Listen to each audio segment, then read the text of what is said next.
Hello. For today's tasting, I found something that I think is a bit special. This is Valdespino Inocente Fino Sherry in a half bottle. Now, my reasons for thinking that this is a bit special is that for a Fino Sherry, Inocente is first of all a single vineyard wine. Secondly, it's the only wine that is still barrel fermented in American oak barrels using indigenous yeasts. And thirdly, it's a Fino Sherry that spends significantly longer than most aging under flor in a solera. All factors working towards producing a high quality wine. Now, Valdespino have this wine as part of their premium collection. And while it's impossible to argue that it's a cheap wine, I have to say I think it's a wine that offers some fantastic value for money. Now, Valdespino can claim to be the oldest sherry bodega, with a history going back somewhere in the region of 600 years. And in fact, before that, Alfonso Valdespino was granted land by King Alfonso X back in 1264 for being one of a group of knights who helped defend the Jerez region from invasion by the Moors. So the land that now grows the grapes that form the basis of Valdespino's wines, much of that was granted to Alfonso back then for his courage in battle in supporting the king. Now, the 600-year figure that I quoted relates to the fact that commercial activity at Valdespino seems to have started in 1430. However, the company, as we see it now, wasn't incorporated until 1875. However, from that stage onward, they very quickly gained recognition as high-quality producers. By May of 1883, they were recognised as suppliers of sherry to the King of Spain, a fact noted on this little slip label on the top of the bottle there. Another royal connection includes becoming a supplier of sherry to the Swedish royal court in 1932. The company is fortunate enough to own 750 hectares of its own vineyards. And this includes the famous Macharnudo Pago, arguably one of the region's top vineyards. And this ownership of their own vineyard resources gives Valdespino some very close control over the quality of the grapes they can make their sherries from. They're one of the few producers making single vineyard sherries, and they also have a reputation for their 20 and 30-year-old VOR and VORS sherries. Now today the Bodegas belongs to the Estévez family. Jose Estévez purchasing it in 1990. Evidently the Valdespino family had lost interest in controlling the company, possibly didn't have the resources necessary to rejuvenate it. Now Jose Estévez pulled off something of a coup in being able to get somebody called Eduardo Ojeda to come and be the technical director here. And Eduardo Ojeda, a hugely respected figure in the sherry industry, one of the founders of Equipo Navasos, the leader in terms of quality of sherry blending and production. Somebody really committed to ensuring the quality, the traditions and the character of Valdespino were maintained. Now, at the time of the company's purchase, it was decided that Valdespino's headquarters, its old bodegas, were so dilapidated that they were unsalvageable.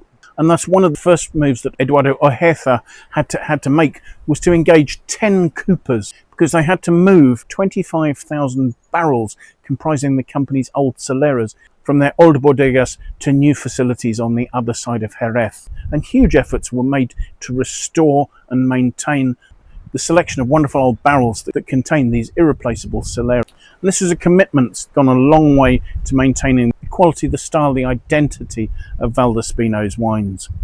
As I say, Inocente is a unique Fino in terms of it being a single vineyard wine, and in terms of it coming from the unique Macharnudo area. The vineyard at Macharnudo is arguably one of the top vineyards in the whole of the Jerez region. And I think this is borne out by the fact that this is an area where grapes have been growing now for 3,000 years. The wine's entirely Palomino, and these grapes grow in the Macharnudo Alto vineyard. The name Alto is referring to the fact that the vineyard sits at about 135 metres above sea level, and it's one of the highest vineyards in the Sherry region. It's a vineyard that's cooled by sea breezes from the Atlantic, while at the same time having a southeastern exposure with a 10% slope, which gives absolutely ideal conditions for sunlight exposure and for the ripening of the fruit. The soils here are a pure white albaritza. These are soils rich in calcium carbonate, silica and clay. And these chalky albaritza soils have really good water retention capabilities. So in the winter when rainfall levels are high, the soils act very much like a sponge absorbing the water. But then at the height of the summer, the surface of the soil hardens and it becomes a barrier to evaporation. So what happens here is after the harvest, the channels are dug into the topsoil to allow the winter rainfall to permeate down into the soil and create a water reserve.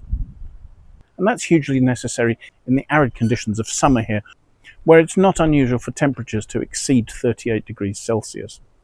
Now, as far as winemaking is concerned, once the fruit reaches the winery, it's gently pressed and the must is settled. It then goes into 300-litre old American oak barrels for fermentation. That's left to take place with the indigenous yeasts.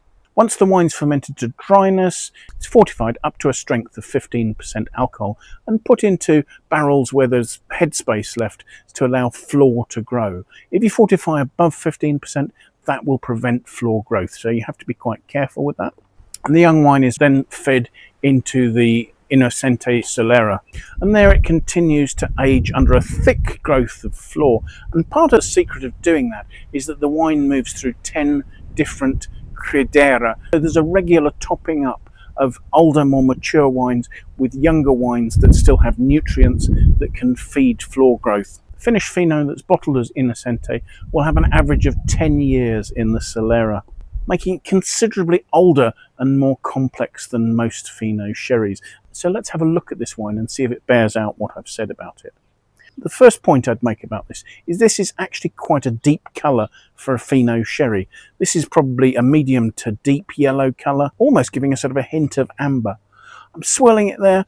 The wine is bottled at 15% alcohol and seems to be trying to cling to the glass, but given its 15% alcohol, seems just a little reticent to form tears, although they are finally apparent. So let's see what we make of the aromas, shall we?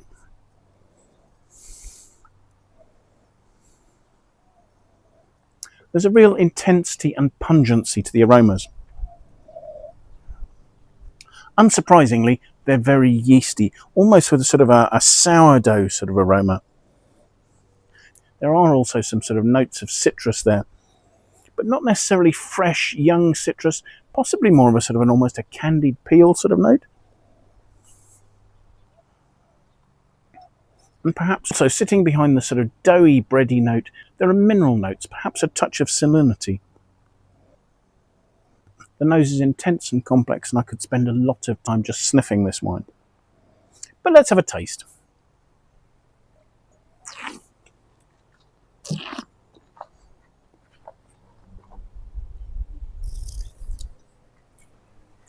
At first, the palate seems rich and full, but at the same time, even given its 15% alcohol, it's not heavy.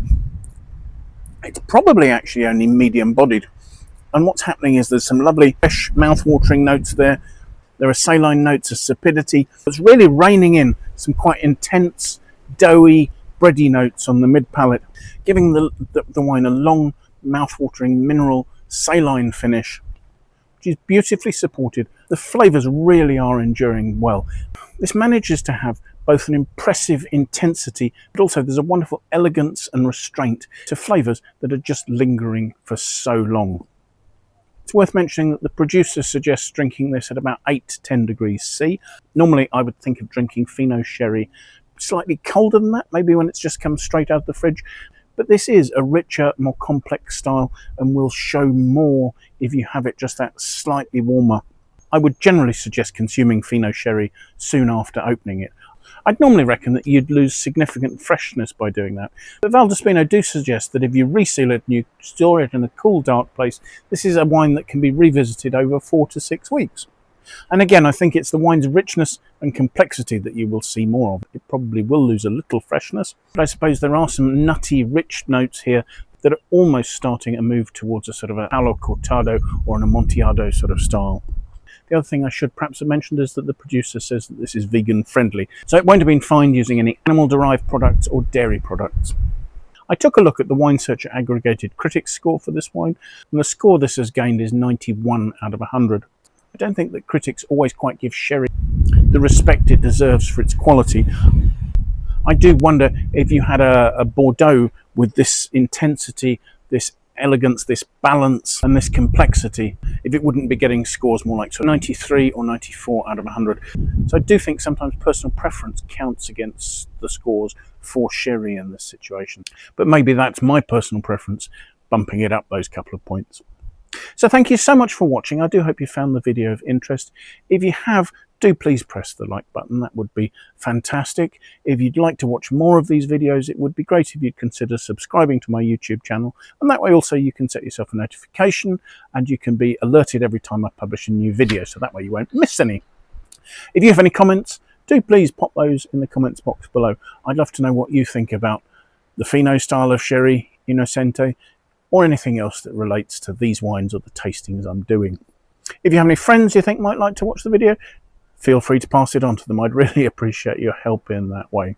I will of course leave a link in the notes below to the Wine Searcher webpage for this wine so that you can find out if it's available near you and have a look at the price it's available at. Because I'm happy to argue that this is a really great value for money wine if this is a style that you enjoy. So thank you once again for joining me, and I do hope you'll try and make some time and come and join me for another tasting in the very near future. Till then, bye for now.